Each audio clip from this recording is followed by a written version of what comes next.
Welcome to my YouTube channel. Today I'll be discussing about how to start Adobe Premiere Pro 2022. So what I'm going to do first is just to open Adobe Premiere Pro and I want to assume that you're actually using Adobe Premiere Pro for the first time. So we're going to actually start from scratch. So you can see that I've already pinned the Adobe Premiere Pro to my taskbar, and what I actually did, if I go to my start menu and I search for Adobe Premium, you can see that we have the Adobe Premiere Pro 2022. But what I need to do right now, what I did is actually I just right click and then I pin it to my, I can actually unpin from the taskbar, as you can see, or we can actually pin to our start menu or to the taskbar. So when you pin Adobe Premiere Pro to your start menu, it will be actually listed among the list here in your start menu. But I prefer to actually pin the Adobe Premiere Pro to my taskbar. So it's actually easy for me to actually start it the first time when I'm starting the Premiere Pro. So what I need to do right now is just to click the Premiere Pro, and you can see it's trying to open for the first time. Here we go. So you can see that Adobe Premiere Pro just opened for the first time.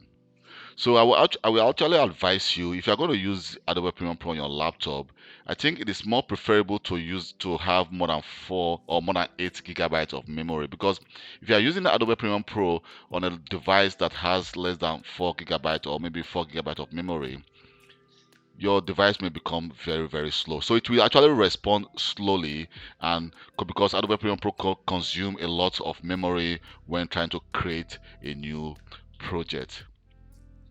So on this device, I'm actually using about 16 gigabytes of memory. So if Adobe Premiere Pro is consuming like about 2 to 4 gigabytes, I still have a lot of memory left to use for other activities. So if you open Adobe Premiere Pro for the first time, here you can see we have some recent activities. I can decide to actually click on one of my recent activities, or we can actually decide to, here you can see we can click for a new, can actually start a new project. We can open a previous project we've actually been working on before, and here you can see this actually the home.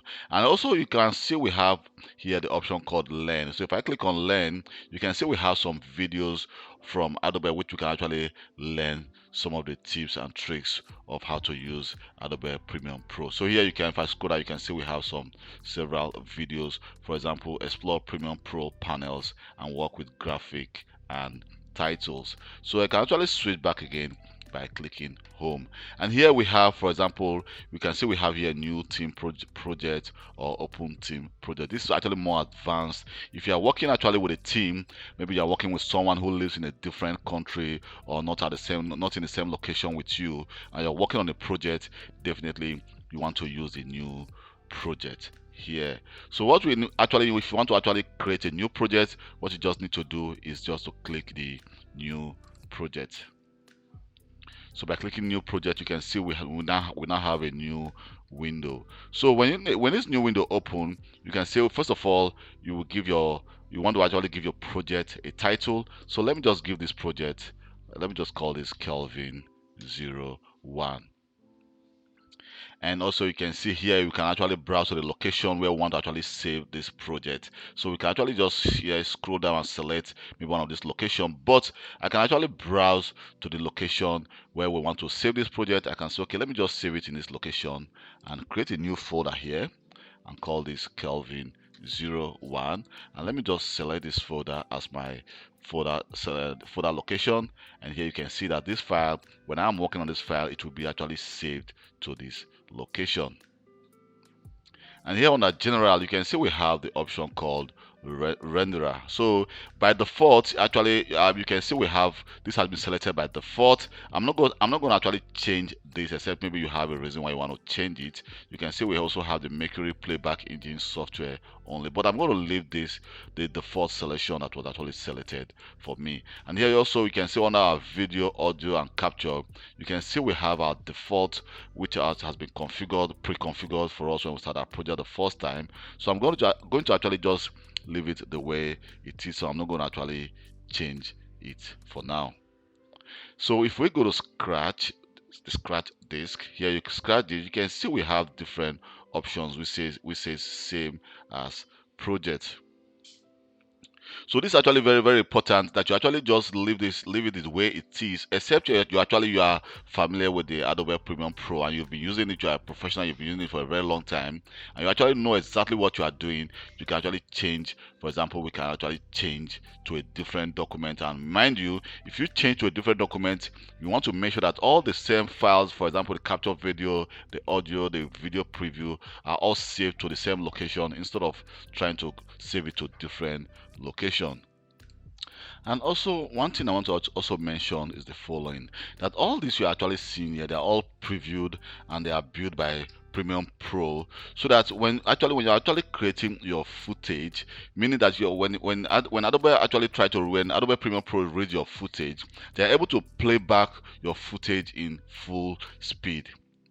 So, but I just hope that your computer is actually fast enough, because sometimes if your computer is slow, you will observe that when you are creating a project or trying to create a project that has a big file, it will actually slow down, or sometimes your the Adobe Premiere Pro will just freeze and you cannot actually even do anything anymore. So it's actually advisable to actually just leave this same as project the way it is, because sometimes Premiere Pro may also convert your video in the background to a different file type to actually to at least pre-read it, so that when you try to actually save that, and also that your project will also be auto saved at the same time without you losing your file.